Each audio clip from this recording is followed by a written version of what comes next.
خنجر به آتیش بکشیم با موزیک رامین آریانا.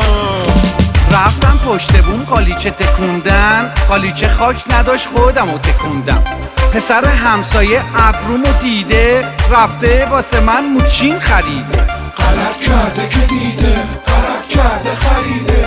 رفتم پشت بوم قالیچه تکوندن، قالیچه خاک نداشت خودمو تکوندم. پسر همسایه لبهامو دیده، رفته برای من یه رش خریده. غلط کرده که دیده، غلط کرده خریده. رفتم پشت بوم قالیچه تکوندن، قالیچه خاک نداشت خودمو تکوندم. پسر همسایه مژه هامو دیده، رفته واسه من ریمل خریده. غلط کرده که دیده، غلط کرده خریده. ای حبیبی من، ای عزیزی من، عشق روی تو شد رقیب من. لای لای لای لای. رفتم پشت بوم قالیچه تکوندن، قالیچه خاک نداشت خودمو تکوندم.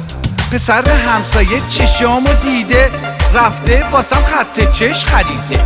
غلط کرده که دیده، غلط کرده خریده.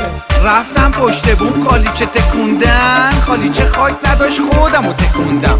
پسر همسایه موهامو دیده، رفته برای من روسری خریده. غلط کرده که دیده، غلط کرده خریده. رفتم پشت بوم قالیچه تکوندن، قالیچه خاک نداشت خودمو تکوندم. پسر همسایه پاهامو دیده، رفته برای من دامن خریده.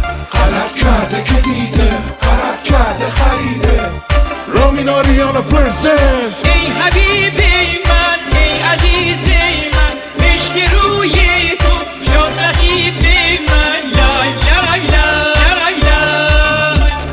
ای حبیب من، کی گفته بود من خر میخوام؟